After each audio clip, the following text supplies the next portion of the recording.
KMIC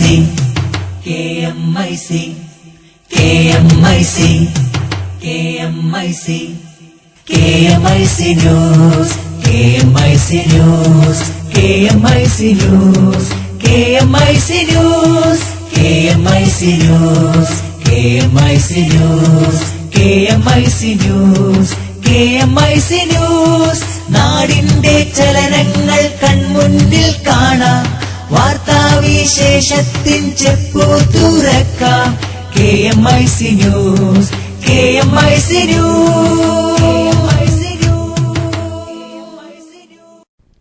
അസ്സലാമു അലൈക്കും വറഹ്മത്തുള്ളാഹി വബറകാതുഹു. Kerala Malabar Islamic class room KMIC TV പ്രേക്ഷകർക്കും റേഡിയോ ശ്രോതാക്കൾക്കും KMIC ന്യൂസിലേക്ക് സ്വാഗതം. വാർത്തകൾ വായിക്കുന്നത് ജലീൽ മടവൂർ വെണ്ണക്കോട്. പ്രധാന വാർത്തകൾ.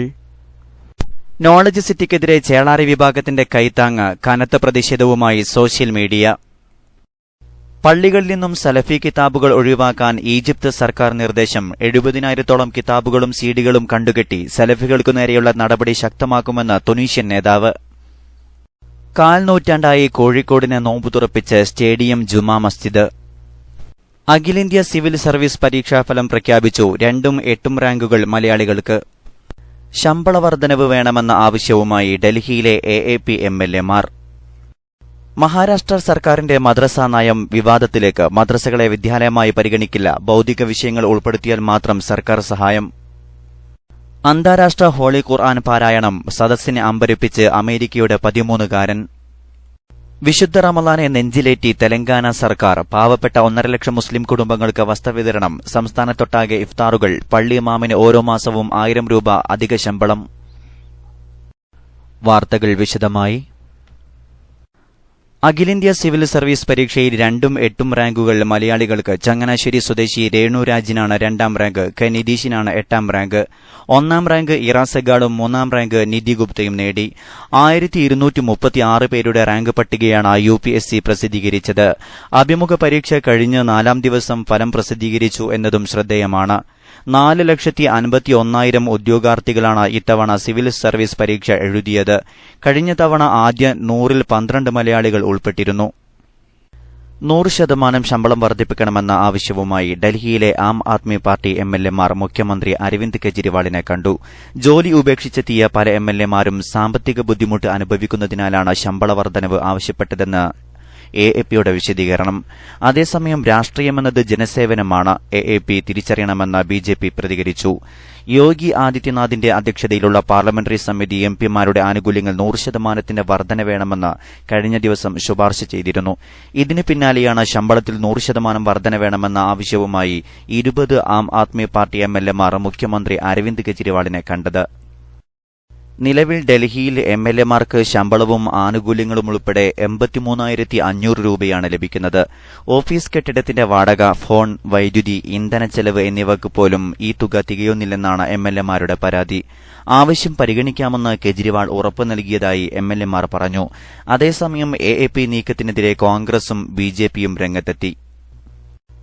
മദ്രസകളെ വിദ്യാലയങ്ങളായോ അവിടെ പഠിക്കുന്നവരെ വിദ്യാർത്ഥികളായോ പരിഗണിക്കുകയില്ലെന്ന മഹാരാഷ്ട്രയിലെ BJP സർക്കാരിന്റെ നിലപാട് വിവാദത്തിലേക്ക്. വിശദമായ റിപ്പോർട്ടിലേക്ക്. മദ്രസകളെ വിദ്യാലയങ്ങളായോ അവിടെ പഠിക്കുന്നവരെ വിദ്യാർത്ഥികളായോ പരിഗണിക്കുകയില്ല എന്ന മഹാരാഷ്ട്രയിലെ BJP സർക്കാരിന്റെ നിലപാട് വിവാദമാകുന്നു. മദ്രസകളെ വിദ്യാലയമായി പരിഗണിക്കരുതെന്ന് കഴിഞ്ഞ ദിവസം വിദ്യാഭ്യാസ വകുപ്പിന് സംസ്ഥാന ന്യൂനപക്ഷകാര്യ വകുപ്പ് പ്രിൻസിപ്പൽ സെക്രട്ടറി ജയശ്രീ മുഖർജി നിർദ്ദേശം നൽകിയിരുന്നു. മദ്രസ വിദ്യാർത്ഥികൾക്കിടയിൽ ശനിയാഴ്ച സർവേ നടത്താൻ ചീഫ് സെക്രട്ടറി ഉത്തരവിട്ടതിനു പിന്നാലെയാണ് ന്യൂനപക്ഷകാര്യ വകുപ്പിന്റെ ഈ നീക്കം. മദ്രസ നവീകരണ പദ്ധതിയുടെ പേരിലാണ് പുതിയ ഉത്തരവ്. എന്നാൽ പരമ്പരാഗതമായി മദ്രസകളെ സ്കൂളുകളായി കണ്ടിരുന്നില്ല എന്നിരിക്കെ ഇപ്പോൾ അവയെ സ്കൂളുകളായി പരിഗണിക്കുകയില്ല എന്ന് എടുത്തു പറയുന്നത് നിഗൂഢമാണെന്ന് ആരോപണമുയർന്നു.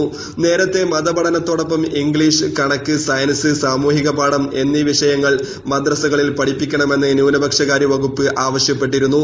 അതിനായി ഓരോ മദ്രസയും B.Ed യോഗ്യതയുള്ള 3 അധ്യാപകരെ നിയമിക്കണം. ഇത് അംഗീകരിച്ചാൽ മദ്രസകൾക്ക് സർക്കാർ സഹായം നൽകും. പ്രതിവർഷം മദ്രസകൾക്ക് 2 ലക്ഷം രൂപ വീതം നവീകരണ പ്രവർത്തികൾക്കും 3 ലക്ഷം രൂപ വീതം, അധ്യാപക ശമ്പള ഇനത്തിലും 1/2 ലക്ഷം രൂപ പുസ്തകങ്ങൾക്കും ലൈബ്രറിക്കുമായും നൽകുന്നതാണ് സർക്കാർ സഹായം. ഭൗതിക വിഷയങ്ങൾ ഭൂരിപക്ഷ മദ്രസകളും പാഠ്യപദ്ധതിയിൽ ഉൾപ്പെടുത്താൻ തയ്യാറാവാത്തതിനാലാണ് പുതിയ ഉത്തരവെന്നാണ് സർക്കാരിന്റെ വിശദീകരണം. സംസ്ഥാനത്തെ മദ്രസകൾ അധികവും മതസംഘടനയുടെയോ പ്രദേശവാസികളുടെയോ സാമ്പത്തിക സഹായത്താൽ നിലനിൽക്കുന്നവയാണ്. മദ്രസ നവീകരണ പദ്ധതി അംഗീകരിച്ച 537 മദ്രസകളാണ് സർക്കാർ സഹായം സ്വീകരിക്കുന്നത്. സംസ്ഥാനത്ത് 1889 മദ്രസകൾ ഉണ്ടെന്നാണ് ഔദ്യോഗിക കണക്ക്. എന്നാൽ അനൌദ്യോഗിക കണക്ക് പ്രകാരം 7000 മദ്രസകളുണ്ട്. പെട്ടെന്നുള്ള സർക്കാർ നീക്കത്തിൽ മത നേതാക്കളും പണ്ഡിതന്മാരും പ്രതിഷേധവുമായി രംഗത്ത് വന്നിട്ടുണ്ട്. KMIC ന്യൂസിനു വേണ്ടി കരീം ഏലംകുളം. മുസ്ലിങ്ങളുടെ പുണ്യമാസമായ വിശുദ്ധ റമദാനിൽ സംസ്ഥാനത്തെ മതസൗഹാർദ്ദം ഊട്ടിയുറപ്പിക്കാനുള്ള വേദിയാക്കുകയാണ് തെലങ്കാന. സംസ്ഥാനത്തിന്റെ പാരമ്പര്യം ഉദ്ഘോഷിച്ച് പുണ്യ റമദാനെ വിപുലമായി ആഘോഷിക്കാനാണ് സംസ്ഥാന സർക്കാരിന്റെ തീരുമാനം. ഇതോടനുബന്ധിച്ച് ഒട്ടേറെ കർമ്മ പദ്ധതികൾക്കാണ് ചന്ദ്രശേഖര റാവു സർക്കാർ രൂപം നൽകിയിരിക്കുന്നത്. ഇതിനായി ഏകദേശം 26 കോടി രൂപ മാറ്റിവെക്കും. ഇതോടനുബന്ധിച്ച് സംസ്ഥാനത്തെ പാവപ്പെട്ട മുസ്ലിം കുടുംബങ്ങൾക്ക് വസ്ത്രവിതരണവും ഭക്ഷണക്കിറ്റ് വിതരണവും നടത്തും. തെലങ്കാന ഗംഗ യമുന സൌഹാർദ്ദത്തിന്റെ നാടാണ്. അതിനാൽ തന്നെ റമദാൻ ഫെസ്റ്റിവൽ നല്ല രീതിയിൽ സംഘടിപ്പിക്കാനാണ് ഗവൺമെന്റ് തീരുമാനമെന്ന് മുഖ്യമന്ത്രി ചന്ദ്രശേഖര റാവു പറഞ്ഞു. ജൂലൈ 8-ന് ഹൈദരാബാദ് നിസാമിയ കോളേജിൽ ഇഫ്താർ സംഗമം നടത്തും. ആയിരക്കണക്കിന് ആളുകൾ പരിപാടിയിൽ പങ്കെടുക്കും. അദ്ദേഹം തുടർന്നു, ഇഫ്താറിൽ മുഖ്യമന്ത്രിയും പങ്കെടുക്കും. കൂടാതെ തുർക്കി, ഇറാൻ തുടങ്ങിയ മുസ്ലിം രാജ്യങ്ങളിലെ അംബാസഡർമാരും ചടങ്ങിനെത്തും. സംസ്ഥാനത്തിന്റെ വിവിധ ഭാഗങ്ങളിൽ ഇത്തരത്തിൽ വിവിധ ഇഫ്താറുകൾ സംഘടിപ്പിക്കും. സംസ്ഥാനത്തെ പാവപ്പെട്ട 1.95 ലക്ഷം കുടുംബങ്ങൾക്ക് വസ്ത്രവും ഭക്ഷണക്കിറ്റും വിതരണം ചെയ്യും. തിരഞ്ഞെടുപ്പ് വാഗ്ദാനങ്ങൾ നിറവേറ്റുന്നതിന്റെ ഭാഗമായി നേരത്തെ പ്രഖ്യാപിച്ചതുപ്രകാരം സംസ്ഥാനത്തെ 5000 പള്ളികളിലെ ഇമാമുമാർക്ക് ഓരോ മാസവും 1000 രൂപ ശമ്പളം നൽകും. ഈജിപ്തിലെ പള്ളികളിൽ നിന്നും സലഫി കിതാബുകൾ നീക്കം ചെയ്യാൻ ഈജിപ്ത് മതകാര്യ മന്ത്രാലയത്തിന്റെ നിർദ്ദേശം. ഈജിപ്തിലെ മുഴുവൻ പള്ളികളിൽ നിന്നും സലഫി ആശയങ്ങൾ ഉൾക്കൊള്ളുന്ന പുസ്തകങ്ങൾ നീക്കം ചെയ്യാനാണ് മതകാര്യ മന്ത്രാലയം തീരുമാനം. മുഹമ്മദ് ഇബ്നു അബ്ദുൽ വഹാബ്, ഇബ്നു തൈമിയ, ഇബ്നു ബാസ്, ഇബ്നു ഉത്തൈമിൻ, അബു ഇസ്ഹാഖ് അൽ ഹുവൈനി, മുഹമ്മദ് ഹുസൈൻ അലി യക്കൂബ്, മുഹമ്മദ് ഹസൻ എന്നിവരുടെ കിതാബുകൾ ഒഴിവാക്കാനാണ് മന്ത്രാലയത്തിന്റെ നിർദ്ദേശം. നിലവിൽ വഹദി അൽ ഖനീം, യൂസുഫ് അൽ ഖർലാവി, മുഹമ്മദ് അൽ മഖ്സൂദ്, യാസർ അൽ ബുർഹാമി, അബു ഇസ്ഹാഖ് അൽ ഹുവൈനി, മുഹമ്മദ് ഹുസൈൻ യക്കൂബ്, മുഹമ്മദ് ഹസൻ എന്നിവരുടെ 70,000-ഓളം കിതാബുകളും സീഡികളും കെയ്റോയിലെ അലക്സാൻഡ്രിയ, ഗിസ എന്നീ പള്ളികളുടെ ലൈബ്രറികളിൽ നിന്നും കണ്ടുകെട്ടിയിട്ടുണ്ട്. രാജ്യത്തെ മുഴുവൻ പ്രവിശ്യകളിലെയും പള്ളികളിലും ലൈബ്രറികളിലും മന്ത്രാലയത്തിന്റെ നിർദ്ദേശപ്രകാരം പരിശോധന ആരംഭിച്ചിട്ടുണ്ട്. തീവ്രവാദവും അക്രമോത്സുകതയും വളർത്തുന്ന എല്ലാ കൃതികളിൽ നിന്നും രാജ്യത്തെ സ്വതന്ത്രമാക്കാനാണ് മന്ത്രാലയത്തിന്റെ തീരുമാനം. തീവ്ര സലഫിസ്റ്റുകൾ രാജ്യത്തെ സ്വാതന്ത്ര്യത്തിനും സുരക്ഷയ്ക്കും ഭീഷണിയാണെന്നും അവർക്കെതിരെ നടപടിയുണ്ടാകുമെന്നും തുനീഷ്യൻ ഭരണകക്ഷിയായ ഇസ്ലാമിസ്റ്റ് പാർട്ടിയുടെ പ്രമുഖ നേതാവ് റാഷിദ് ഗനൌച്ചി പറഞ്ഞു. US എംബസിക്കു നേരെയുണ്ടായ ആക്രമണവുമായി ബന്ധപ്പെട്ടാണ് ഗനൌച്ചിയുടെ പ്രസ്താവന. അന്നഹദ പാർട്ടിക്കു നേരെ മാത്രമല്ല, രാജ്യസുരക്ഷയ്ക്കു തന്നെ ഇവർ ഭീഷണിയാണെന്ന് അദ്ദേഹം പറഞ്ഞു. വെള്ളിയാഴ്ച അമേരിക്കൻ എംബസിക്കു നേരെയുണ്ടായ ആക്രമണത്തിന് നേതൃത്വം നൽകിയതെന്ന് കരുതുന്ന സലഫി നേതാവ് സെയ്ഫുള്ള ബിൻ ഹുസൈനെ അറസ്റ്റ് ചെയ്യുന്നതിൽ സർക്കാർ പരാജയപ്പെട്ടെന്ന ആരോപണം ഗനൌച്ചി തള്ളിക്കളഞ്ഞു. തുനീസിലെ അമേരിക്കൻ സ്കൂളിന് നേരെയുണ്ടായ ആക്രമണത്തിനും നേതൃത്വം നൽകിയത് സെയ്ഫുള്ളയാണെന്നാണ് കണക്കാക്കുന്നത്. ഗൾഫ് വാർത്തകൾ. നാടിന്റെ ചലനങ്ങൾ കൺമുന്നിൽ കാണാം, വാർത്താവിശേഷത്തിൻ ചെപ്പു തുറക്കാം. KMIC news, KMIC news. UAE വിശേഷങ്ങളുമായി ഇബ്രാഹിം മേലെപ്പാറ. അബുദാബി കിരീടാവകാശിയും സായുധ സേന ഉപമേധാവിയുമായ general Sheikh Mohammed bin Zayed Al Nahyan British പ്രധാനമന്ത്രി ഡേവിഡ് കമറൂണുമായി ചർച്ച നടത്തി. കറൂണിന്റെ ലണ്ടനിലെ ഔദ്യോഗിക വസതിയിലായിരുന്നു ഇരുവരും കൂടിക്കാഴ്ച നടത്തിയത്. രാജ്യത്തിന്റെ വരുമാനം വർദ്ധിപ്പിക്കുന്നതിന്റെ ഭാഗമായി കോർപ്പറേറ്റ് ടാക്സും വാൽറ്റും നടപ്പാക്കാൻ UAE ഒരുങ്ങുന്നു. വർഷത്തിന്റെ 3-ാം പാദത്തിലാവും ഇവ നടപ്പാക്കാൻ ആരംഭിക്കുക എന്ന് സാമ്പത്തിക മന്ത്രാലയത്തിലെ മുതിർന്ന ഉദ്യോഗസ്ഥർ വ്യക്തമാക്കി. വൈൽഡ് വാദിയിൽ ലേഡീസ് നെറ്റ് വേളകളിൽ പിങ്ക് ടാക്സി സേവനം ലഭ്യമാക്കിയിട്ടുണ്ടെന്ന് റോഡ് ആൻഡ് ട്രാൻസ്പോർട്ട് അതോറിറ്റി അറിയിച്ചു. വാട്ടർ പാർക്കിലെത്തുന്ന വനിതകളുടെയും കുട്ടികളുടെയും സുരക്ഷിതത്വം ലക്ഷ്യമിട്ടാണിത്. പുനർനിർമ്മാണത്തിന് 1.5 വർഷമായി അടഞ്ഞുകിടക്കുന്ന അല്ലൈൻ ബസ് ടെർമിനൽ അത്യാധുനിക സൌകര്യങ്ങളുമായി ഉദ്ഘാടനത്തിനൊരുങ്ങുന്നു. ഈ മാസം അവസാന വാരത്തോടെ തുറന്നുകൊടുക്കുന്നതിന്റെ ഭാഗമായുള്ള അവസാനഘട്ട മിനുക്കുപണികളാണ് ഇപ്പോൾ നടന്നുകൊണ്ടിരിക്കുന്നത്. സ്ഥലപരിമിതി മൂലം വീർപ്പുമുട്ടിയ പഴയ ബസ് സ്റ്റാൻഡ് സ്റ്റേഷൻ നിലനിന്നിരുന്ന അതേ സ്ഥലത്ത് തന്നെയാണ് കൂടുതൽ സൌകര്യങ്ങളോടെ പുതിയ ടെർമിനൽ വരുന്നത്. ഇന്ത്യയിലെ ഏറ്റവും ധനികനായ ജ്വല്ലറി ഉടമ കല്യാണ ജ്വല്ലേഴ്സ് ചെയർമാൻ TS കല്യാണരാമനാണെന്ന് വെൽത്ത് എക്സിന്റെ റിപ്പോർട്ടിലാണ് ഇതുള്ളത്. ഫയർ സ്റ്റാർ ഡയമണ്ട് ഉടമ നിരവ് മോദിയാണ് രണ്ടാം സ്ഥാനത്ത്. റംസാനോടനുബന്ധിച്ച് Risala studies circle Ajman zone students സമിതിയുടെ ആഭിമുഖ്യത്തിൽ സംഘടിപ്പിച്ച സ്റ്റുഡൻസ് ഇഫ്താർ ശ്രദ്ധേയമായി. കാറാമ സുന്നി സെന്ററിൽ നടന്ന സംഗമം യാസിർ സഖാഫിയുടെ അധ്യക്ഷതയിൽ അസർഫ് ഹജ് വാടാനപ്പള്ളി ഉദ്ഘാടനം ചെയ്തു. ദുബായ് വേൾഡ് ട്രേഡ് സെന്ററിലെ റംസാൻ രാത്രികാല ചന്തയ്ക്ക് ഉജ്ജ്വല തുടക്കമായി. ആയിരക്കണക്കിന് ആളുകളാണ് ഉദ്ഘാടന ദിവസം തന്നെ പ്രദർശന കേന്ദ്രത്തിലെ വിവിധ പവലിയനുകൾ സന്ദർശിച്ചത്. ഇന്നലെ അബുദാബി നാഷണൽ തിയേറ്ററിൽ നടന്ന ഷെയ്ഖ് ഖലീഫയുടെ റംസാൻ അതിഥിയായി എത്തിയ ഡോക്ടർ ഹുസൈൻ സഖാഫി ചുള്ളിക്കോടിന്റെ പ്രഭാഷണവേദി ജനപങ്കാളിത്തം കൊണ്ടും പ്രമുഖരുടെ പ്രഭാഷണങ്ങൾ കൊണ്ടും ശ്രദ്ധേയമായി. നാളെ ഇന്ത്യൻ ഇസ്ലാമിക് സെന്ററിൽ ഹുസൈൻ സഖാഫി ചുള്ളിക്കോടിന്റെ പ്രഭാഷണമുണ്ടായിരിക്കുന്നതാണെന്നും തത്സമയം അത് KMIC റിപ്പോർട്ട് ചെയ്യുന്നതാണെന്നും ബന്ധപ്പെട്ടവർ അറിയിച്ചു. KMIC news desk, Abu Dhabi. നോമ്പുതുറ സമയത്ത് ബഹ്റൈനിന്റെ പ്രധാന ഹൈവേകളിലെ സിഗ്നലുകളിൽ ICFന്റെ നേതൃത്വത്തിൽ നടത്തിയ ഇഫ്താർ കിറ്റ് വിതരണം ശ്രദ്ധേയമായി. 10 കേന്ദ്രങ്ങളിലായി ICFന്റെ സാന്ത്വനം സന്നദ്ധ സംഘാംഗങ്ങളാണ് വിതരണത്തിന് നേതൃത്വം നൽകിയത്. 1000-ഓളം കിറ്റുകളാണ് വിതരണം ചെയ്തത്. സ്വദേശികളും വിദേശികളുമായ നോമ്പുകാർക്ക് ഈ കിറ്റുകൾ ആശ്വാസം പകർന്നു. വിവിധ കേന്ദ്രങ്ങളിൽ ഷാഹിർ കണ്ണൂർ, സലാം പെരുവയൽ, കാസിം വയനാട്, അമീർ പാപ്പിനശ്ശേരി തുടങ്ങി പ്രമുഖർ നേതൃത്വം നൽകി. അന്താരാഷ്ട്ര ഹോളി ഖുർആൻ പാരായണ മത്സരത്തിൽ ഇന്ത്യയടക്കം 55 രാജ്യങ്ങളുടെ പ്രതിനിധികളുടെ മത്സരം പൂർത്തിയായി. ഇന്നലെ അബ്ദുള്ള ഈസ, ഹാറൂൺ മുഹമ്മദ്, അഹമ്മദ് സുലൈമാൻ, സയ്യിദ് ഹുസൈൻ, മുഹമ്മദ് ആദിൽ, മഹദി ബാരി എന്നിവരാണ് യഥാക്രമം Somalia, Niger, Kuwait, Malawi, Singapore, Zimbabwe, Bissau എന്നീ രാഷ്ട്രങ്ങളെ പ്രതിനിധീകരിച്ച് മത്സരിച്ചത്. ഓരോ ദിവസവും 6 പേരാണ് മത്സരത്തിനുണ്ടാവാറുള്ളത്. കഴിഞ്ഞ ദിവസം മുതൽ ഇത് 7ആയി ഉയർത്തിയിട്ടുണ്ട്. മുൻ വർഷങ്ങളിലുണ്ടായിരുന്ന അമേരിക്കൻ പ്രതിനിധികൾക്ക് വേണ്ടത്ര തിളങ്ങാൻ സാധിച്ചിരുന്നില്ല. പക്ഷേ ഈ വർഷം അമേരിക്കയെ പ്രതിനിധീകരിച്ച് മത്സരത്തിനെത്തിയ 13-കാരനായ ഹംസ ഹബാഷി തന്റെ മികച്ച പാരായണത്തിലൂടെ സദസ്സിനെയും ജഡ്ജിംഗ് പാനലിനെയും സംഘാടകരെയും അമ്പരപ്പിച്ചു. 2 വർഷം കൊണ്ടാണ് ഈ 13-കാരൻ ഖുർആൻ മുഴുവനും മനഃപ്പാടമാക്കിയത്. ഹംസയുടെ 16-കാരിയായ സഹോദരിയും ഖുർആൻ മനഃപ്പാടമാക്കിയിട്ടുണ്ട്. അമേരിക്കയിൽ സ്വന്തമായി ബിസിനസ് നടത്തുന്ന മുഹമ്മദ് അൽ ഹബാഷിയുടെയും ജീനയുടെയും 3 മക്കളിൽ രണ്ടാമനാണ് ഹംസ. വീട്ടുകാരുടെ പ്രചോദനമാണ് ഹംസയെയും സഹോദരിയെയും ഹാഫിളുകളാക്കിയത്. 6 ജൂറികളാണ് മത്സരം നിയന്ത്രിക്കുന്നത്. സിറിയക്കാരനായ പണ്ഡിതൻ മുഹമ്മദ് തമീമാണ് സംഘത്തലവൻ. റമളാൻ 20 നടക്കുന്ന സമാപന സംഗമത്തിലാണ് വിജയികളെ പ്രഖ്യാപിക്കുക. ഇന്ത്യൻ പ്രതിനിധി മുഹമ്മദ് ഹസം കഴിഞ്ഞ ദിവസം മത്സരിച്ചിരുന്നു. ദിവസങ്ങൾ മാത്രം ബാക്കിയായിരിക്കെ ഈ വർഷത്തെ വിജയം ഏത് രാജ്യക്കാരനാവും എന്ന ആകാംക്ഷയിലാണ് ശ്രോതാക്കൾ. ശനിയാഴ്ച ഇബ്രാഹിം കാക്കർ, സത്തറോവ്, മുറാദ്, മുഹമ്മദ് അഫ്ആൻ, അബ്ദുറഹ്മാൻ, സലാഹുദ്ദീൻ, താരിഖ് അൻവർ എന്നിവർ യഥാക്രമം അഫ്ഗാനിസ്ഥാൻ, കിർഗിസ്ഥാൻ, റഷ്യ, മാലദ്വീപ്, എത്യോപ്യ, അൾജീരിയ, നേപ്പാൾ എന്നീ രാജ്യങ്ങളുടെ പ്രതിനിധികളായി മാറ്റുരക്കും. ഇടവേളയ്ക്ക് ശേഷം വാർത്തകൾ തുടരും.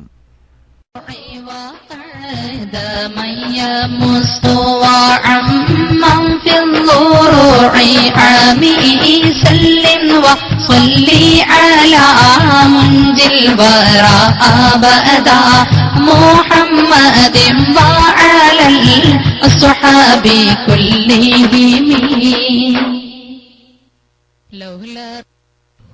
അധർമ്മത്തിനെതിരെ നിറഞ്ഞാടിയ ധർമ്മവിപ്ലവം, കൊലകൊമ്പന്മാരുടെ അഹങ്കാരത്തിനേറ്റ ഉഗ്രപ്രഹരമായിരുന്നു അത്. മാനവിക ചരിത്രത്തിലെ ദശാസന്ധികൾക്കിടയിലൂടെ ദീപ്തമായ സ്മരണകളുമായി ബദർ എന്നും വിശ്വാസി ഹൃദയങ്ങളിൽ പ്രകാശം പൊഴിക്കുന്നു. അധർമ്മത്തിനെതിരെ, അധിനിവേശത്തിനെതിരെ ധർമ്മേതിഹാസത്തിന്റെ ചരിതങ്ങൾ രചിക്കാൻ ബദർ ചിന്തകളും ഇശലുകളും മാനവ ചരിത്രത്തിന് ഊർജവും ശക്തിയും പകർന്നു. ആ സമരകാവ്യത്തിന്റെ സ്വരച്ചേർച്ചയിൽ അധർമ്മത്തിന്റെ കനൽക്കോട്ടകളിൽ വിള്ളലുകൾ തീർത്ത വിപ്ലവകാരികൾ അനന്തം.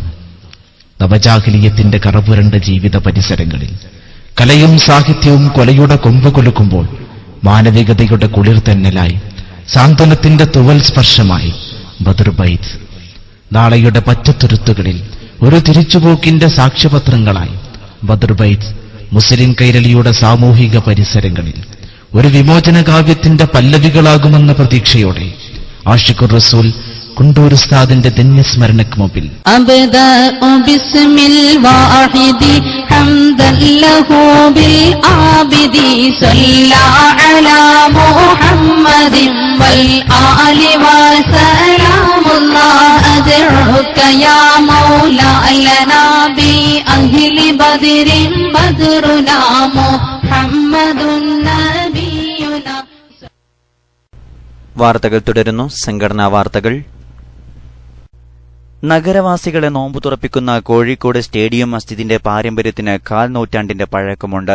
നഗരമധ്യത്തിൽ പുതിയ ബസ് സ്റ്റാൻഡിന് സമീപത്തായി വിശ്വാസി ഹൃദയങ്ങളിൽ ഇടം പിടിച്ച് സ്റ്റേഡിയം മസ്ജിദ് റമളാൻ കാലത്ത് നോമ്പുകാരന്റെ ആശ്രയമാണ്. 25 വർഷത്തോളമായി നടത്തിവരുന്ന നോമ്പുതുറക്ക് വർഷം തോറും തിരക്ക് ഏറിവരികയാണ്. യാത്രക്കാരും കച്ചവടക്കാരും നോമ്പുതുറക്ക് വീട്ടിലെത്താൻ സാധിക്കാത്തവരുമാണ് ഇവിടെ എത്തുന്നത്.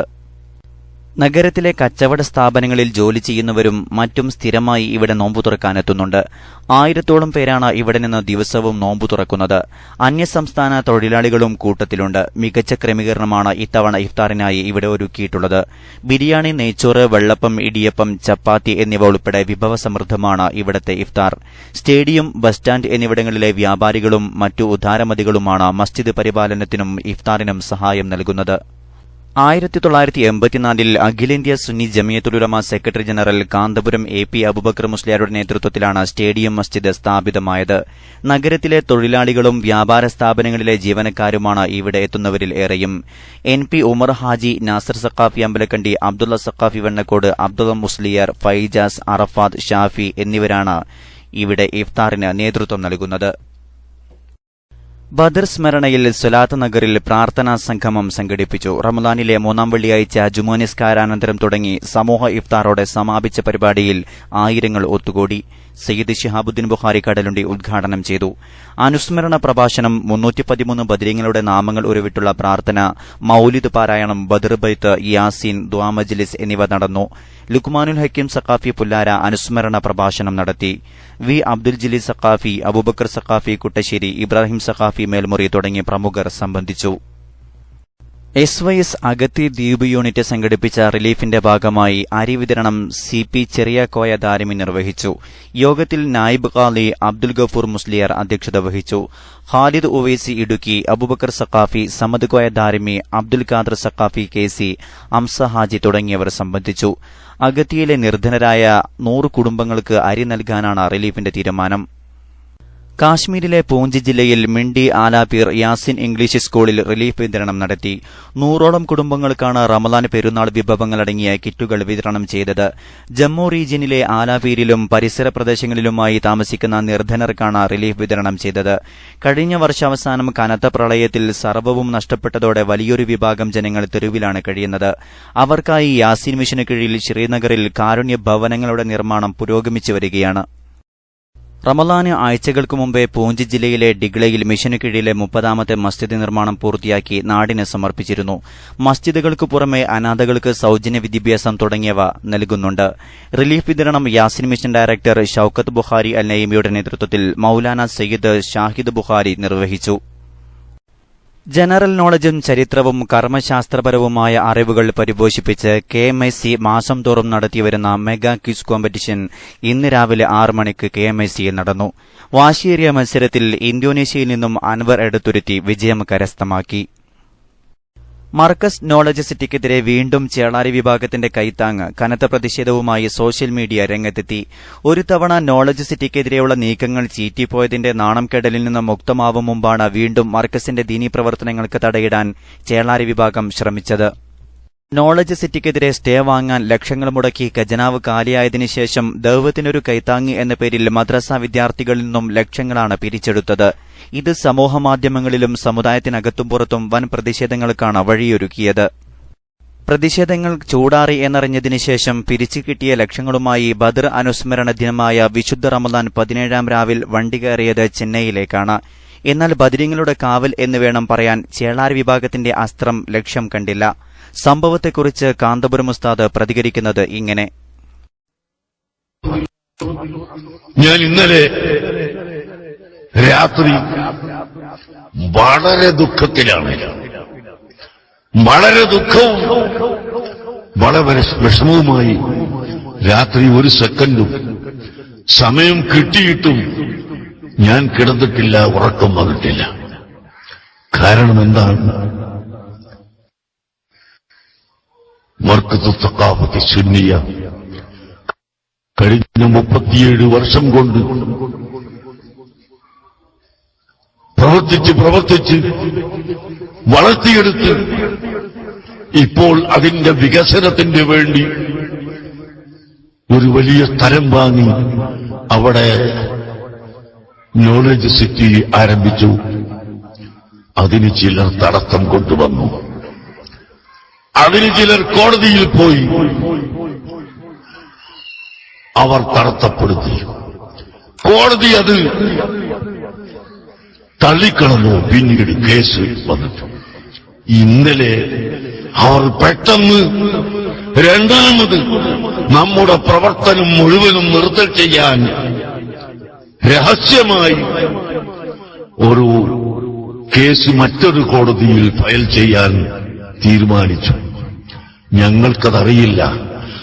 ആരെയും അറിയിക്കാതെ മെല്ലെ സ്റ്റേ വാങ്ങാൻ തീരുമാനിച്ചു. സുബ്ഹാനല്ലാഹ്, ഇന്നലെ രാത്രിയാണ്, വൈകുന്നേരമാണ് പെട്ടെന്ന് ഈ വിവരം നമുക്ക് ലഭിക്കുന്നത്. അങ്ങനെ നമ്മുടെ ആളുകൾ അതിന് വക്കീലുമാരൊക്കെ നിശ്ചയിച്ചു. ഇന്ന് രാവിലെ എന്താകും റബ്ബേ, ഞങ്ങൾ ഇത്രയും അധികം അധ്വാനിച്ച് പ്രവർത്തിക്കുന്നത് ഇനിയും രണ്ടാമത് തടസ്സപ്പെടുത്തി പോകുമോ എന്ന പേടിയിൽ ഇന്നലെ രാത്രി അള്ളാഹുവിനോട് ദുആ ചെയ്യുകയാണ്.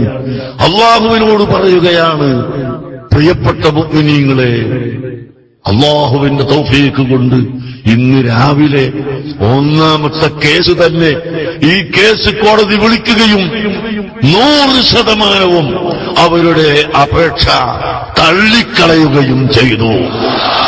മർക്കസ് സഖാഫത്ത് സുന്നിയ വിദ്യാഭ്യാസപരമായി പുരോഗമിക്കാനാണ് പ്രവർത്തിക്കുന്നത്. വേറെ യാതൊരു ആവശ്യവുമില്ല. വിദ്യാഭ്യാസത്തിന് വേണ്ടിയാണ് ഇതിന്റെ പ്രവർത്തനം ചെയ്യുമ്പോൾ അതിനുപോലും തടസ്സങ്ങളും ബുദ്ധിമുട്ടുകളും വിഷമങ്ങളും ധാരാളം നടന്നുകൊണ്ടിരിക്കുകയാണ്. അതൊക്കെ ഉണ്ടാകുമ്പോൾ നാം ക്ഷമിക്കണം, നാം നല്ലതുപോലെ പ്രവർത്തിക്കണം, അള്ളാഹുവിന്റെ പൊരുത്തത്തിന് വേണ്ടി ജീവിക്കണം. നിങ്ങൾ നോക്കൂ, ഈ രാജ്യത്ത് ദീനീ പുരോഗതിക്ക് തടയിടുന്നവരെ സമുദായം ഒറ്റപ്പെടുത്തണമെന്ന ആവശ്യം ശക്തമായി കഴിഞ്ഞു. എന്നാൽ ചേളാരി സംഘടനക്കകത്തു തന്നെ ഇതിനോട് വിയോജിപ്പുള്ളവരുണ്ടെന്നാണ് റിപ്പോർട്ട്. കൈത്താങ്ങിന് സപ്പോർട്ട് ചെയ്യാത്ത മുഅല്ലിംകളെയും വിദ്യാർത്ഥികളെയും മർദ്ദിച്ച സംഭവങ്ങൾ റിപ്പോർട്ട് ചെയ്യപ്പെട്ടിട്ടുമുണ്ട്. മദ്രസയും മുസ്ഹഫും കത്തിക്കലിലൂടെയും മറ്റ് അക്രമങ്ങളിലൂടെയും കുപ്രസിദ്ധിയാർജിച്ച ചേളാരി വിഭാഗത്തിന്റെ നീചമായ ഇത്തരം പ്രവർത്തനങ്ങൾക്കെതിരെ ഒറ്റക്കെട്ടായി നീങ്ങാനാണ് സോഷ്യൽ മീഡിയയുടെ തീരുമാനം.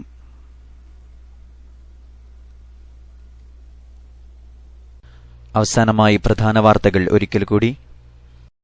മഹാരാഷ്ട്ര സർക്കാരിന്റെ മദ്രസ നയം വിവാദത്തിലേക്ക്. മദ്രസകളെ വിദ്യാലയമായി പരിഗണിക്കില്ല. ഭൌതിക വിഷയങ്ങൾ ഉൾപ്പെടുത്തിയാൽ മാത്രം സർക്കാർ സഹായം. ശമ്പള വർധനവ് വേണമെന്ന ആവശ്യവുമായി ഡൽഹിയിലെ AAP MLA-മാർ. വിശുദ്ധ റമളാനെ നെഞ്ചിലേറ്റി തെലങ്കാന സർക്കാർ. പാവപ്പെട്ട 1.5 ലക്ഷം മുസ്ലിം കുടുംബങ്ങൾക്ക് വസ്ത്രവിതരണം. സംസ്ഥാനത്തൊട്ടാകെ ഇഫ്താറുകൾ. പള്ളി ഇമാമിന് ഓരോ മാസവും 1000 രൂപ അധിക ശമ്പളം. അന്താരാഷ്ട്ര ഹോളി ഖുർആൻ പാരായണം. സദസ്സിനെ അമ്പരിപ്പിച്ച് അമേരിക്കയുടെ 13-കാരൻ. നോളജ് സിറ്റിക്കെതിരെ ചേളാരി വിഭാഗത്തിന്റെ കൈത്താങ്. കനത്ത പ്രതിഷേധവുമായി സോഷ്യൽ മീഡിയ. അഖിലേന്ത്യാ സിവിൽ സർവീസ് പരീക്ഷാഫലം പ്രഖ്യാപിച്ചു. 2ഉം 8ഉം റാങ്കുകൾ മലയാളികൾക്ക്.